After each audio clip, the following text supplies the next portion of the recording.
Hello guys, welcome back to our YouTube channel. तो देखिए, मैं आपका दोस्त अभय आज आप लोगों के साथ लेकर आया हूँ वीडियो, जिसमें आज हम देखने वाले हैं जो भी दिल्ली यूनिवर्सिटी के स्टूडेंट है जिनके भी पास बिजनेस स्टैटिस्टिक्स का सब्जेक्ट है, उन सभी स्टूडेंट के लिए ये वीडियो होने वाली है, जिसके अंदर मैं आपको बताने वाला हूँ। अब मैं आपको करवाने वाला हूँ जो भी आपके बिजनेस स्टैटिस्टिक्स के सब्जेक्ट में जो भी पांचों यूनिट होंगी, उनमें जितना भी इंपॉर्टेंट थ्योरेटिकल कंटेंट है आपका, जो कि आपके एग्जाम के लिए रेलेवेंट है, आपके एग्जाम में जिनमें से थ्योरेटिकल क्वेश्चन आ सकते हैं, वो सारा कंसेप्ट, और साथ में जो प्रैक्टिकल कंसेप्ट होंगे उनके जो इंपॉर्टेंट फॉर्मूलाज है, कंसेप्ट का मीनिंग की कंसेप्ट क्या है और उसके फॉर्मूलाज, ये सारी चीजें आपको मैं कवर करवाने वाला हूँ इस सब्जेक्ट की। आपको वन शॉट रिवीजन वीडियोस मिलेंगी, पांचों यूनिट की 5 वीडियोस मिलेंगी, जिनके अंदर मैं आपको एक वीडियो के अंदर एक कंप्लीट यूनिट का जितना भी थ्योरेटिकल कंटेंट है, जितने भी आपके फॉर्मूले हैं, सारी चीजें कवर करवाने वाला हूं। तो बिना देर किए शुरू करेंगे हम अपनी आज की वीडियो और देखेंगे इन वन शॉट रिवीजन को। लेकिन अगर आपने अभी तक चैनल को सब्सक्राइब ना करा हो तो चैनल को जरूर सब्सक्राइब कर लें, वीडियो को लाइक करना ना भूलें, अपने सभी दोस्तों के साथ शेयर करना ना भूलें। इसके जो ये नोट्स हैं जिसमें आपका सारा थ्योरेटिकल कंटेंट कवर है, सारे कंसेप्ट कवर हैं जो जो आपके एग्जाम के सिलेबस में दिए गए हैं, और उनके प्रैक्टिकल क्वेश्चन भी आपको दिए गए हैं। तो ये वाले नोट्स अगर आपको परचेज करने हैं चाहिए तो आप उन्हें परचेज कर सकते हैं। परचेज करने के लिए आप मेरे को व्हाट्सएप या टेलीग्राम पर डीएम कीजिए, आपको 199 में पांचों यूनिट्स के नोट्स अवेलेबल हो जाएंगे। तो बिना देर किए अब शुरू करते हैं हम अपनी आज की वीडियो। तो देखिए, आज की वीडियो में हम देखने वाले हैं जो आपकी यूनिट नंबर 1 है, जिसका नाम है डिस्क्रिप्टिव स्टैटिस्टिक्स। इसकी वन शॉट रिवीजन। सबसे पहले आपको कंसेप्ट बता दूं क्या क्या कवर करना है आपको इसमें, जो आपके सिलेबस में दिया गया है। तो measure of central tendency, concept, properties of average including arithmetic mean, median and mode, फिर measure of dispersion and overview of range, quartile deviation, mean deviation, फिर standard deviation, variance and coefficient of variance, momentum, computation and significance, skewness and kurtosis. इतना concept आपको cover करना है इसमें, ठीक है। तो स्टार्टिंग होगी, सबसे पहले आपकी स्टैटिस्टिक्स होती क्या है। तो statistics is a term which has several meaning in practice. The word stats can be used in two sense, mean to describe value which summarise data such as percentage और average, और to describe the topic of statistical method. Statistics का मतलब हर जगह पर अलग अलग होता है। यहाँ पर स्टैटिस्टिक्स के दो मीनिंग आते हैं। एक ऐसी वैल्यू जो आपके डेटा को समराइज कर दे, जिसे हम कह सकते हैं या तो परसेंटेज या एवरेज, वो आपकी स्टैटिस्टिक्स कहलाती है। या फिर स्टैटिस्टिक्स का यहाँ पर मतलब हो जाता है एक ऐसा स्टैटिस्टिकल मेथड जो एक टॉपिक को डिस्क्राइब करे। Statistic is regarded as commonly as data which is defined as collection of information और सर्टेन वेरिएबल और characteristics such as the price of commodity during a particular period, the number of business enterprise in a city. Statistics का मतलब और क्या होता है, commonly हम data को कहते हैं, जो कि एक क्या होता है, कलेक्शन ऑफ इंफॉर्मेशन होता है कई सारे वेरिएबल और कैरेक्टरिस्टिक्स का। It is a body concept and method used to collect and interpret data concerning a particular area of investigation or to draw conclusion in situation where uncertainty and variation are present। ये क्या है, एक तरीके के concept और method हैं जो कि हम किस लिए यूज करते हैं, डेटा को कलेक्ट करने के लिए और उसे इंटरप्रेट करने के लिए, ठीक है। स्कोप क्या क्या होता है, तो statistic is much important in every sphere as it simplify complexity. सबसे पहले ये हर जगह पर जरूरत होता है, क्योंकि ये जो कॉम्प्लेक्स चीजें होती हैं उन्हें सिंप्लीफाई कर देता है। The fact and figure which constitute statistical data can not assimilated just by looking at them. The statistical method effectively make this data as simple as possible. जो स्टैटिस्टिकल मेथड होते हैं वो कॉम्प्लेक्स डेटा को जितना simple कर सकते हैं उतना सिंपल कर देते हैं। फिर आता है statistical method provide the way and mean of measuring result of various policies such on economic, trading, banking etcetera. जो स्टैटिस्टिकल मेथड होते हैं वो हमें अलग अलग तरीके की जो पॉलिसीज होती हैं उन्हें मेजर करने में उनके तरीके प्रोवाइड करवाते हैं। फिर statistical method render a service in studying the relationship that exist between two or more phenomena in all type of economic and business studies. The importance of observing relationship between different phenomena is very great। और statistic का क्या use होता है, ये हमें दो चीजों के बीच में रिलेशनशिप समझने में मदद करते हैं, रिलेशनशिप को स्टडी करने में हेल्प करते हैं कि इन दोनों के बीच में क्या रिलेशन है। फिर the experience and knowledge gain by human can enhance assimilated by science of statistics so as to easily understand, describe and measure the effect of action taken by him और बाय अदर। और statistic किस चीज में help करती है कि एक person के जो एक्शन है उसका दूसरे लोगों पर क्या इंपैक्ट पड़ रहा है, दूसरी चीजों पर क्या इंपैक्ट पड़ रहा है, उसे समझने में, डिस्क्राइब करने में और मेजर करने में हेल्प करती है। फिर the science of statistic is important to common man in every walk of his life. It is universal applicability in all field where the human step in. बाकी ये जहाँ जहाँ ह्यूमंस होते हैं वहाँ वहाँ स्टैटिस्टिक्स की जरूरत पड़ती है, ये यूनिवर्सली एप्लीकेबल होता है, ठीक है। फिर है economic and statistics are in fact inseparable. फिर इकोनॉमिक्स और स्टैटिस्टिक्स ये दोनों एक दूसरे से जुड़े हुए हैं, बिना स्टैटिस्टिक्स के इकोनॉमिक कुछ भी नहीं है, ठीक है। फिर the statistical tools such as collection, classification, tabulation, analysis and interpretation of data deal with problem of uncertainty and are found to useful in making wise decision. और किस चीज में हेल्प करते हैं? जो ये आइडेंटिफाई, क्लासिफाई, कलेक्ट, टेबुलेट और analyse करना, इंटरप्रेट करना, ये सारे जो टूल्स हैं इनकी मदद से एक वाइज डिसीजन आप ले पाते हैं, ठीक है। तो ये आपके स्कोप हो गया कि स्टैटिस्टिक्स का क्या क्या स्कोप है।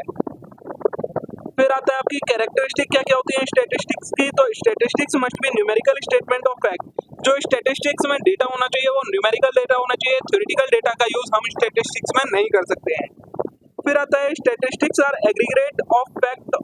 Statistic does not take into account individual case. ये कलेक्शन ऑफ डेटा पर वर्क करता है, इंडिविजुअल डेटा के ऊपर वर्क नहीं करता। Statistics should be capable of being related to each other. जो डेटा हैगा वो एक दूसरे से रिलेट होना चाहिए, तभी स्टैटिस्टिक्स वर्क कर पाएगा। फिर statistic must have certain object behind them. Statistics का यूज करने के पीछे कोई पर्पस होना चाहिए कि हम इसका यूज क्यों कर रहे हैं। फिर statistics are affected to marked extent by large number of cause. क्या बोला है? स्टैटिस्टिक्स के अंदर कई सारे ऐसे कॉज भी होते हैं जिन्हें हम ट्रेस नहीं कर पाते हैं, तो कई सारे ऐसे कॉज भी उसमें मिल जाते हैं। फिर आता है statistic should be collected in a systematic manner. जो हम परफॉर्म करेंगे स्टैटिस्टिक टूल्स या मेथड का यूज करेंगे, उन्हें हमें एक सिस्टमैटिक मैनर में यूज करना होता है। Statistic should be placed in relation to each other and for the purpose of comparison. Statistics का यूज हम ज्यादातर किस लिए करते हैं? कंपैरिजन करने के लिए करते हैं, ठीक है। तो ये आपकी कैरेक्टरिस्टिक हो गई स्टैटिस्टिक्स की। लिमिटेशंस में क्या क्या आ जाता है? तो statistic does not study qualitative phenomenon. सिर्फ क्वांटिटेटिव चीजों को स्टडी कर पाता है स्टैटिस्टिक, क्वालिटेटिव चीजों को नहीं कर पाता है। फिर statistic data do not reveal all the fact. सिर्फ जितनी चीजें हम एनालाइज कर पाएंगे, इंटरप्रेट कर पाएंगे, उतनी ही चीजें बता पाता है। पॉपुलेशन के बारे में या डेटा के बारे में सारी चीजें स्टैटिस्टिक नहीं बता पाता। फिर statistical law are true only on an average. जो स्टैटिस्टिक्स के लॉज होते हैं या रूल्स होते हैं वो सिर्फ एक एवरेज पर सही होते हैं, बिल्कुल एक्यूरेट नहीं होते हैं। फिर है statistic does not study individual items को स्टडी नहीं करता है, ये इसकी लिमिटेशन है। It is liable to be misuse. Statistics का हम मिसयूज भी कर सकते हैं डेटा को मैनिपुलेट करने के लिए। फिर statistic often lead to false conclusion. कई बार स्टैटिस्टिक से क्या होता है? फॉल्स कंक्लूजन भी आ जाता है, क्योंकि एक एवरेज पर ये वर्क करता है। फिर the statistical data must be uniform and it's main characteristic must be stable through out the study. जो स्टैटिस्टिक्स का डेटा होना चाहिए वो कैसा? स्टेबल डेटा होना चाहिए। अगर डेटा यूनिफॉर्म नहीं है, फ्लक्चुएट करता है, तो ये ढंग से काम नहीं करता, ठीक है। तो ये आपकी इसकी लिमिटेशन हो जाती है। अब स्टार्ट होता है आपका कंसेप्ट सेंट्रल टेंडेंसी का। तो the measure of central tendency are the most well known measure of numerical data and are called general as average. जो मेजर ऑफ सेंट्रल टेंडेंसी है उसे हम क्या कहते हैं? एवरेज कहते हैं। An average is defined as value that is typically representative of set of data. Average का मतलब क्या होता है? एक ऐसी वैल्यू जो पूरे सेट ऑफ डेटा को रिप्रेजेंट करे। The value tend to lie centrally within a set of arranged data according to magnitude. Thus, average are termed as measure of central tendency. जो ये एवरेज वैल्यू होती है वो data के centre में लाई करती है, इसीलिए हम इसे मेजर ऑफ सेंट्रल टेंडेंसी भी कहते हैं। कौन कौन से सेंट्रल टेंडेंसी के मेजर होते हैं? तो इसमें आ जाता है आपका अर्थमेटिक मीन या सिंपल मीन, उसके अलावा median, mode, geometric mean and harmonic mean. ये सारे आपके मेजर ऑफ सेंट्रल टेंडेंसी हैं। तो अर्थमेटिक मीन क्या होता है? The most commonly used average among all the arithmetic mean. Simply mean it is measure of set of value defined as sum of value divided by number of value. Arithmetic mean जो ये है सबसे common mean हैगा average निकालने का। इसके अंदर क्या करा जाता है? जो टोटल डेटा होता है उसे नंबर ऑफ आइटम से डिवाइड कर दिया जाता है, आपका अर्थमेटिक मीन निकल कर आ जाता है। ये इसका फॉर्मूला दिया हुआ है, अगर आपको फॉर्मूला लिखना है, वरना डायरेक्ट निकालने का तरीका होता है जो आपको टोटल डेटा है उसे आप नंबर ऑफ डेटा से डिवाइड कर दें, आपका निकल के आ जाता है। अब अलग अलग तरीके की डिस्ट्रीब्यूशन होती है तो उनके लिए बता रखा है। अगर सिंपल फ्रीक्वेंसी डिस्ट्रीब्यूशन है, मतलब कोई उसमें दो आइटम नहीं है, सिंगल आइटम है, सिंगल फॉर्म में डेटा दे रखा है आपको, तो उसके लिए आप ये वाला फॉर्मूला यूज कर सकते हैं, sigma F I X I divided by N. ये आपका फॉर्मूला दिया गया है 1/n करके, ये आप कर सकते हैं। वरना आपको मैंने प्रैक्टिकल क्वेश्चन वाली जो वीडियो करवा रखी है उसमें एक्सप्लेन कर रखा है, आप फॉर्मूला याद मत करिए। अगर नहीं होता आप मेथड याद कर लीजिए किस तरीके से इन्हें सॉल्व करते हैं, ठीक है। ये आपको यहाँ पे इलस्ट्रेशन भी दे रखी है, अगर आपको देखनी है तो आप देख लीजिए। मैं सारा थ्योरेटिकल कंटेंट आपको कवर करवाने वाला हूँ। ग्रुप डेटा के लिए क्या होता है, तो आपको ये स्टेप्स दे रखे हैं ग्रुप डेटा के लिए। ये आपको थ्योरी में स्टेप्स नहीं पूछे जाएंगे, ये आपको प्रैक्टिकल में करने के लिए आएगा क्वेश्चन में, तो वो हम प्रैक्टिकल वाली वीडियोस में देखेंगे, इसमें हम इसे कवर नहीं कर रहे हैं, ठीक है। वेटेड अर्थमेटिक मीन क्या होता है, जब हम कोई वेट एसोसिएट करके उसके बाद मीन कैलकुलेट करें तो वो कहलाता है आपका वेटेड अर्थमेटिक मीन। इसका फॉर्मूला ये होता है आपका, ये आपको इसकी इलस्ट्रेशन दी है, साथ में सॉल्यूशन भी दिया है, आप सॉल्व करके देख लीजिएगा अगर आपको करना हो, ठीक है। अब आता है हमारा कैरेक्टरिस्टिक ऑफ अर्थमेटिक मीन। के अर्थमेटिक मीन की कैरेक्टरिस्टिक क्या होती है, तो it is simple, easy to understand and compute. सबसे इजी होता है समझने में और कंप्यूट करने में। Based on all value, hence it is considered as more representative of data. इसके अंदर सारी वैल्यू को इंक्लूड करा जाता है, इसलिए मोर रिप्रेजेंटेटिव होता है ये डेटा का। It is affected by the extreme value, hence it is not suitable for data that have extreme value at one end. ये क्या होता है, जो एक्सट्रीम वैल्यू होती है, मतलब हमारी जो स्टार्टिंग एंड की वैल्यू होती है उनसे अफेक्ट होता है, मिडल ऑफ द वैल्यू से अफेक्ट नहीं होता है। It can not be determined by inspection of observation. इसे हम इंस्पेक्शन या ऑब्जर्वेशन करके कैलकुलेट नहीं कर सकते, ठीक है। नेक्स्ट मेजर रहेगा हमारा मीडियन। तो a measure of location which is considered to be alternative to arithmetic mean is the median. Location का एक मेजर जो कि हम अर्थमेटिक मीन के अलावा यूज कर सकते हैं लोकेशन जानने के लिए, तो वो होता है आपका median. The median of set of item are value which are arranged in order of their magnitude is either the middle value और the arithmetic mean of two middle value. Median क्या होता है, जब हम डेटा को एक sequence में लगा दें उनके मैग्नीट्यूड के अकॉर्डिंग, उसके बाद जो मीडियन होता है वो क्या होता है, अब तो आपकी सेंटर वाली वैल्यू, और अगर सेंटर में आपकी दो वैल्यू लाई करती हैं तो उन दोनों का अर्थमेटिक मीन आपका मीडियन कहलाता है। It is the value which divide the data in two equal halves. ये जो मीडियन होता है वो क्या होता है, जो डेटा को दो इक्वल पार्ट में डिवाइड कर दे, वो कहलाता है आपका मीडियन, वो value. For a given set of data median is determined by. अब अगर एक सेट ऑफ डेटा है तो उसका मीडियन कैसे कैलकुलेट कर रखते हैं, ये आपको स्टेप बता रखे हैं, ये आपको स्टेप दे रखे हैं, ठीक है। ये आपको प्रैक्टिकल क्वेश्चन में आएगा, थ्योरेटिकल में आपको नहीं आने वाला है। ये आपको इलस्ट्रेशन दे रखी है मीडियन की, अगर आपको आता है तो आप इसे यहाँ सॉल्व करके देख सकते हैं। ये ग्रुप डेटा का फ्रीक्वेंसी कैसे कैलकुलेट करते हैं, कॉन्टिन्यूअस का और डिस्क्रीट का, तीनों तरीके की सीरीज का इसमें बता रखा है, सबकी इलस्ट्रेशन दे रखी है। अगर आपको सॉल्व करनी है तो आप इसमें से कर सकते हैं। नेक्स्ट है कैरेक्टरिस्टिक क्या होती है, तो it is an appropriate alternative to arithmetic mean when extreme value are present at one और both end of data of distribution. अगर डिस्ट्रीब्यूशन है, जो डेटा है हमारे पास उसमें एक्सट्रीम वैल्यू है, तो फिर आप मीडियन का यूज कर सकते हैं at the place of arithmetic mean. It can be used when certain end value of set और डिस्ट्रीब्यूशन आर डिफिकल्ट, एक्सपेंसिव और impossible to obtain, particularly appropriate to live data. इसके अंदर अगर जो एंड की वैल्यू है वो बहुत ज़्यादा डिफिकल्ट है, एक्सपेंसिव है या इम्पॉसिबल टू ऑब्टेन है, तो आप मीडियन का यूज़ करके उसकी मिडल वैल्यू कैलकुलेट कर सकते हैं, उसका एवरेज कैलकुलेट कर सकते हैं। It will often assume a value equal to one of the original item which is considered as advantage over the mean. ये जो एक वैल्यू होती है वो क्या होती है, ओरिजिनल आइटम की एक वैल्यू होती है, तो ये मीन से ज़्यादा एक तरीके से आपकी एडवांटेज कंसिडर्ड करी जाती है, ठीक है। नेक्स्ट आपका आएगा मोड क्या होता है, तो the mode of a set of number is that value which occur most often और with the greatest frequency. Data के अंदर ऐसी कौन सी वैल्यू है जो सबसे ज्यादा बार ऑकर हुई है, उसे कहा जाता है उस डेटा का mode. It would also be treated as most common value, जिसे हम और क्या कहते हैं, मोस्ट कॉमन वैल्यू, मतलब सबसे ज्यादा कॉमनली कौन सी वैल्यू आई है, ठीक है। अब frequency distribution, simple frequency distribution का मोड कैसे कैलकुलेट करते हैं ये बता रखा है यहाँ पे आपको, इसकी ये इलस्ट्रेशन दी गई है। फिर ग्रुप फ्रीक्वेंसी डिस्ट्रीब्यूशन का क्या होता है उसके स्टेप दे रखे हैं, फॉर्मूला दे रखा है आपको, ये इसकी इलस्ट्रेशन है आपकी। अब देखते हैं कैरेक्टरिस्टिक क्या क्या होती है मोड की, तो it is an alternative to other measure such as mean and median, particularly in situation requiring the most frequently occurring value, most popular value to represent data. ये अल्टरनेटिव कब यूज किया जा सकता है मीन और median की जगह, जब हमें ये फाइंड करना हो कि कौन सी वैल्यू सबसे ज्यादा बार ऑकर हुई है डेटा के अंदर, तब हम मोड का यूज करते हैं। It is easy to understand and involve simple calculation, ये हम इजीली अंडरस्टैंड कर लेते हैं और कैलकुलेट भी सिंपली हो जाता है। It can used when a distribution has open ended class, ये काम हम यूज करते हैं जब जो डिस्ट्रीब्यूशन है उसकी क्लास कैसी है, ओपन एंडेड क्लास है, तब हम इसका यूज करते हैं। It ignore extreme value however affected by most popular class when distribution is significantly skewed. ये एक्सट्रीम वैल्यू को इग्नोर करता है, लेकिन जब अगर डेटा जो है वो बहुत ज़्यादा स्क्यूड है, मतलब फैला हुआ है, तो ये अफेक्ट हो जाता है। फिर है it is not unique, sometime mode may not exist, sometime there exist a single mode और टू और मोड। जो मोड है वो यूनिक नहीं होता, जरूरी नहीं है कि मोड हो ही हर डेटा का, किसी डेटा का मोड नहीं होता है, किसी में सिर्फ एक ही मोड होता है, किसी में एक से ज्यादा मोड भी होते हैं, ठीक है।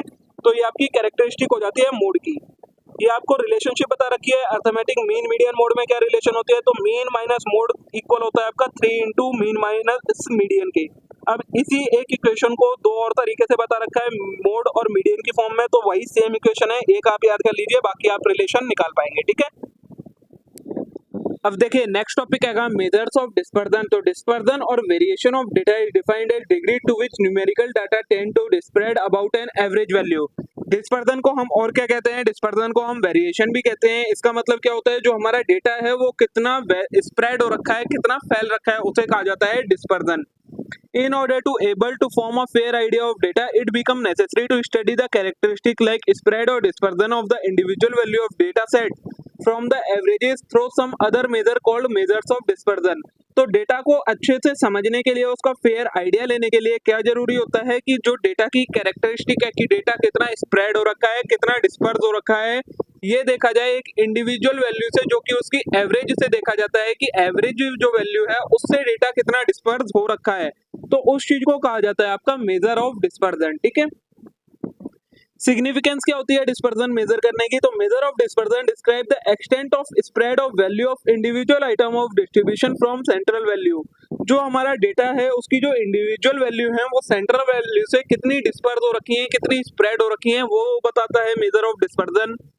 दे help us to understand the pattern of data, और ये हमें डेटा का पैटर्न समझने में हेल्प करता है। They provide additional information based on which the reliability of measure of central tendency is judged। ये हमें एडिशनल इंफॉर्मेशन प्रोवाइड करवाता है जिसके बेसिस पर हम जो रिलायबिलिटी है कि सेंट्रल टेंडेंसी की उसे जज कर पाते हैं। फिर they with the support of measure of central tendency are used to make comparison of several groups of data. ये हमें सेंट्रल टेंडेंसी के मेजर को सपोर्ट करता है और हमें कंपैरिजन करने में हेल्प करता है कई सारे ग्रुप्स ऑफ डेटा का, ठीक है। फिर आता है various measure of dispersion. Dispersion measure करने के कौन कौन से मेजर्स होते हैं, तो the range, the mean deviation, the quartile deviation, the standard deviation. ये चार मेजर होते हैं डिस्पर्जन मेजर करने के। रेंज क्या होती है, the range of set of a value item is the simplest measure of dispersion. It defined as numerical difference between largest and the smallest value of item in a set. जो range होता है वो सबसे simple major होता है dispersion measure करने का। इसके अंदर क्या करा जाता है, जो आपका डिफरेंस होता है लार्जेस्ट वैल्यू का और जो स्मॉलेस्ट वैल्यू का डिफरेंस होता है उसे रेंज कहा जाता है। मतलब लार्जेस्ट वैल्यू में से स्मॉलेस्ट वैल्यू अगर आप माइनस कर देते हैं जो भी डेटा में दी गई है, तो आपकी रेंज निकल कर आ जाती है। The advantage of this method is it's simplicity. जो इसका एडवांटेज है इस मेथड का वो क्या है कि ये सबसे सिंपल मेथड होता है। आपका फॉर्मूला दिया है largest value minus smallest value. Coefficient of range निकालना हो तो उसका फॉर्मूला होता है लार्जेस्ट माइनस स्मॉलेस्ट अपॉन में लार्जेस्ट प्लस स्मॉलेस्ट, ठीक है। ये आपको इसकी इलस्ट्रेशन दी है, सॉल्यूशन दिया है, साथ में दूसरी इलस्ट्रेशन और सॉल्यूशन दिया है। कैरेक्टरिस्टिक क्या होती है रेंज की, तो the range is a simple concept and easy to calculate. Simple होती है, इजी टू कैलकुलेट होती है। The major disadvantage of range is the fact that it only take two value into account and thus only to obviously affected by extreme value. जो disadvantage है इसका वो क्या है कि ये सिर्फ दो ही वैल्यू को इंक्लूड करती है, स्टार्ट की मतलब जो सबसे लोअर वैल्यू है वो और जो सबसे अपर वैल्यू है वो। तो इससे अगर एक्सट्रीम वैल्यू में कोई चेंज आता है तो उससे रेंज अफेक्ट होती है। The range is not associated with any measure of location and is not in further advanced statistical work। इससे हमें डेटा की कोई लोकेशन वगैरह के बारे में कुछ पता नहीं चलता है, ना ही इसका यूज हम किसी स्टैटिस्टिकल वर्क में कर सकते हैं, ठीक है। नेक्स्ट जो मेजर रहेगा आपका वो है मीन डेविएशन। तो mean deviation is defined as measure of dispersion that give the average of absolute difference between the value of item and the mean. It is also termed as absolute deviation. Mean deviation को हम क्या कहते हैं, absolute deviation भी कहते हैं। ये हमें एब्सोल्यूट डिफरेंस बताता है किसके बीच में, मीन और जो वैल्यू ऑफ आइटम है, मतलब जो डेटा है उसके और उसके मीन के बीच का जो डिफरेंस होता है वो मीन डेविएशन आपका कहलाता है, ठीक है। मतलब कैसे कैलकुलेट करते हैं, आप पहले डेटा का मीन कैलकुलेट करेंगे, उसके बाद इंडिविजुअल आइटम से उसका डिफरेंस निकालेंगे। जब डिफरेंस निकल कर आ जाएगा तो उस डिफरेंस की एवरेज निकालेंगे, तो आपका मीन डेविएशन निकल कर आता है। ये इसका प्रोसेस होता है। The mean deviation is defined occasionally in terms of absolute deviation of the value from the median or other average instead of mean। कई बार हम मीन से डिफरेंस ना लेकर मीडियन और मोड से भी डिफरेंस ले लेते हैं, ठीक है। फिर it is much more important measure than range since all the value of item in set are taken into account in its calculation. इसे हम अच्छा मेजर मानते हैं एज कंपेयर टू रेंज, क्योंकि इसके अंदर हम सारी वैल्यूज को इंक्लूड करते हैं, उनको लेकर ही मीन डेविएशन कैलकुलेट करा जाता है। ये आपको फॉर्मूलाज बता रखे हैं कि अगर सेट ऑफ नंबर्स है तो कैसे मीन डेविएशन कैलकुलेट होता है, अगर आपका ग्रुप डेटा है तो किस तरीके से होता है, ये आपके सारे स्टेप बता रखे हैं। तो स्टेप जब आप प्रैक्टिकल क्वेश्चन सॉल्व करेंगे तब आपको फॉलो करने हैं, थ्योरेटिकल क्वेश्चन इनसे नहीं आएगा। ये सिंपल फ्रीक्वेंसी डिस्ट्रीब्यूशन है, तो किस तरीके से आप मीन कैलकुलेट करेंगे ये आपको सारी स्टेप्स बता रखे हैं। इलस्ट्रेशन भी दे रखी है आपको साथ में, अगर आपको सॉल्व करके देखना है तो इलस्ट्रेशन और सॉल्यूशन दोनों चीजें आप इनसे सॉल्व करके भी मैच कर सकते हैं, ठीक है। फिर आता है कैरेक्टरिस्टिक ऑफ मीन डेविएशन। तो the mean deviation can be regarded as good representative of measure of dispersion. ये एक अच्छा रिप्रेजेंटेटिव है मेजर ऑफ डिस्पर्जन का। It is easy to understand है, useful for comparing the variability between distribution of like nature. एक जैसे nature के जो डिस्पर्जन होते हैं उनके बीच में क्या वेरिएबिलिटी है उसे मेजर करने में हेल्प करता है। It has an important property that mean deviation defined about median is minimum. इसकी एक प्रॉपर्टी होती है, अगर हम मीन डेविएशन कैलकुलेट करेंगे अबाउट मीडियन, मतलब मीडियन कैलकुलेट करके उससे डिफरेंस निकालेंगे, उसके बाद एवरेज निकालेंगे तो मीन डेविएशन हमारा निकल कर आएगा। तो जो ये मीन डेविएशन होगा वो सबसे मिनिमम मीन डेविएशन होगा उस डेटा का, ठीक है। फिर its practical disadvantage is that it can be complicated to calculate if the mean is anything other than a whole number. Disadvantage कब हो जाता है, अगर मीन जो निकल कर आया वो हमारा होल नंबर नहीं है तो इसको कैलकुलेट करना कॉम्प्लेक्स हो जाता है। फिर आता है because of modulus and the mean deviation is virtually impossible to handle theoretically and this is not used in any advance analysis. इसके आगे मॉड्यूलस का साइन होता है, तो जिसकी वजह से क्या होता है इसे हम थ्योरेटिकली हैंडल नहीं कर सकते हैं और ना ही किसी एडवांस एनालिसिस में इसका यूज कर सकते हैं, ठीक है। नेक्स्ट है हमारा स्टैंडर्ड डेविएशन क्या होता है। तो the most common use measure of dispersion is the standard deviation which is similar to mean deviation. जो सबसे कॉमन मेजर ऑफ डिस्पर्जन है वो क्या है आपका स्टैंडर्ड डेविएशन है। ये मीन डेविएशन की सिमिलर ही है, उसी की तरह होता है कुछ। It tells about average distance of any value of item in the data set from average of distribution. ये हमें क्या बताता है, एवरेज डिस्टेंस बताता है किसी वैल्यू का डेटा के अंदर एक वैल्यू से, किस चीज से, उस डिस्ट्रीब्यूशन के एवरेज से कितना डिफरेंस है, मतलब कितना डिस्टेंस है, वो चीज बताता है आपका standard deviation. It is defined as positive square root of mean of square deviation of the value of item taken from arithmetic mean. ये कैसे निकलता है, जब हम स्क्वायर रूट ले लें किस चीज का, value of item taken from arithmetic mean, तो ये हमारा निकल कर आता है। ये आपको स्टैंडर्ड डेविएशन बता रखा है किस तरीके से इसे डिनोट वगैरह करते हैं, और अगर सिंपल सेट ऑफ नंबर है तो किस तरीके से निकालते हैं, फॉर्मूला वगैरह दे रखा है आपको, ठीक है। इससे रिलेटेड एक इलस्ट्रेशन ये रही सिंपल नंबर वाले की। फिर स्टैंडर्ड डेविएशन बता रखा है, अगर सिंपल फ्रीक्वेंसी डिस्ट्रीब्यूशन है तो उसके लिए ये फॉर्मूला दे रखा है आपको, स्टेप्स लिख रखे हैं और ये इसकी आपको इलस्ट्रेशन भी दे रखी है, ठीक है।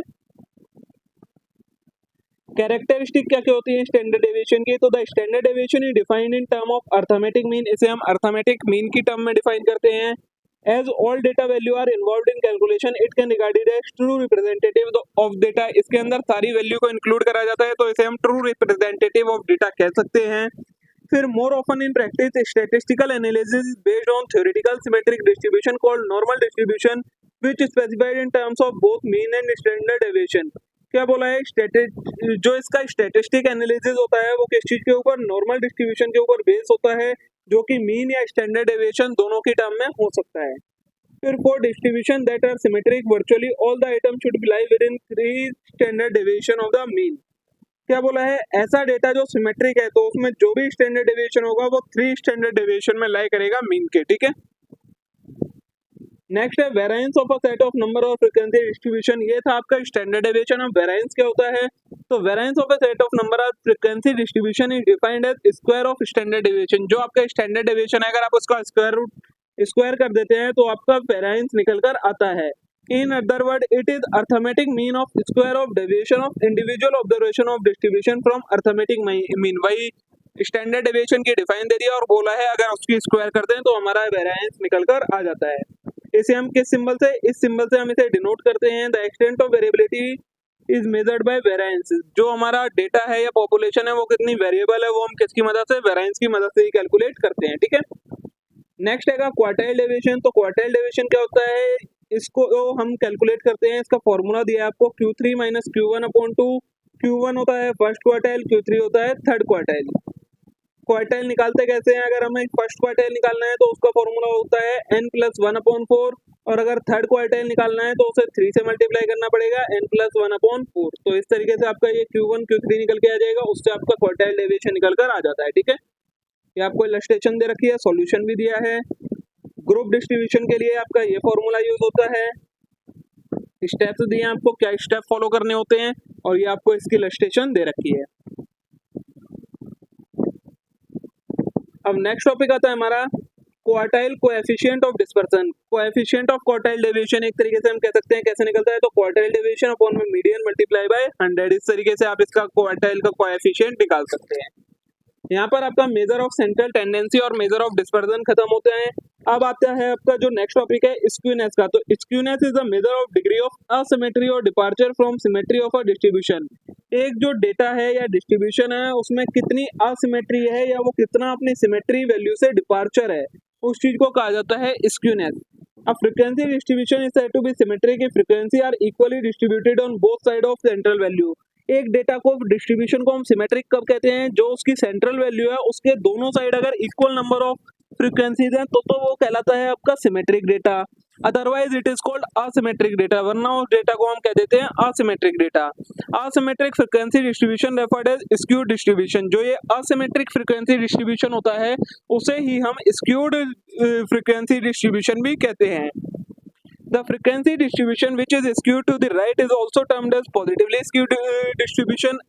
जो डिस्ट्रीब्यूशन स्क्यूड होता है राइट साइड में उसे कहा जाता है पॉजिटिव स्क्यूड डिस्ट्रीब्यूशन, और similarly the data which is skewed to left is called negatively skewed distribution.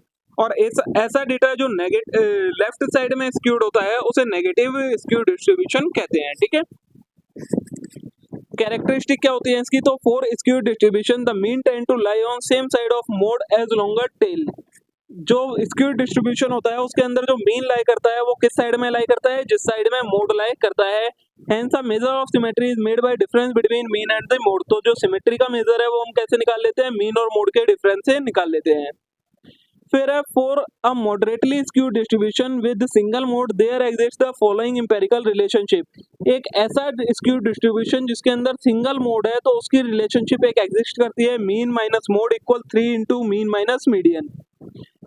Next है for positively skewed distribution the relationship relative position of the mean median mode satisfy the following relation. अगर जो data है वो positively skewed distribution है तो आपकी ये relation होती है mode less than median less than mean, और अगर नेगेटिवली स्क्यूड डेटा है तो mode more than median more than mean, ये आपकी रिलेशन एग्जिस्ट करती है। ठीक है, ये आपको स्टेप्स बता रखे हैं कि किस तरीके से आप मेजर कर सकते हैं स्क्यूनेस को। ये फॉर्मूला बता रखा है, मीन माइनस मोड अपॉन में स्टैंडर्ड डेविएशन फॉर्मूला होता है। रिलेशन के साथ आप इन्हें रीड करिएगा, defined as term difference between mean minus mode से अगर निकालते हैं, मीन माइनस मीडियन से निकालते हैं तो ये फॉर्मूला हो जाएगा। वही जो इक्वेशन है उनकी रिलेशन बता रखी है आपको। ठीक है, और ये आपको इसकी इलस्ट्रेशन दे रखी है, एक साथ में सॉल्यूशन भी आपको प्रोवाइड करा गया है पूरा। अगर आपको कोएफिशिएंट कैलकुलेट करना है स्क्यूनेस का तो कैसे कैलकुलेट करते हैं, तो उसका फॉर्मूला होता है आपका Q1 plus Q3 minus 2 into Q2 upon में Q3 माइनस Q1। इस तरीके से आप इसका कोएफिशिएंट निकाल सकते हैं। तो देखिए दोस्तों, इसी के साथ यहाँ पर आपकी जो यूनिट नंबर 1 है इसका जितना भी थ्योरेटिकल कंसेप्ट थे और जो भी फॉर्मूले थे वो सारे खत्म हो जाते हैं। सारी चीजें हमने जो आपके एग्जाम के लिए रेलेवेंट थी सारी चीजें कवर कर ली हैं। होप तो आप सभी के लिए वीडियो यूजफुल रही होगी। बाकी आपको अगर इनके ये प्रैक्टिकल क्वेश्चंस की प्रैक्टिस करनी है तो आप इन नोट्स को परचेज कर लीजिए, आप उससे प्रैक्टिस कर सकते हैं, वरना मैंने इलस्ट्रेशन आपको सारी दिखाई दी है वीडियो में, आप वहां से भी प्रैक्टिस कर सकते हैं। होप सो आप सभी के लिए वीडियो यूजफुल रही होगी, आपको अच्छी लगी होगी। वीडियो अच्छी लगी हो वीडियो को लाइक करना ना भूले, चैनल को जरूर सब्सक्राइब कर लें इस टाइप के और कंटेंट के लिए। अब हम मिलते हैं नेक्स्ट वीडियो में। Thank you.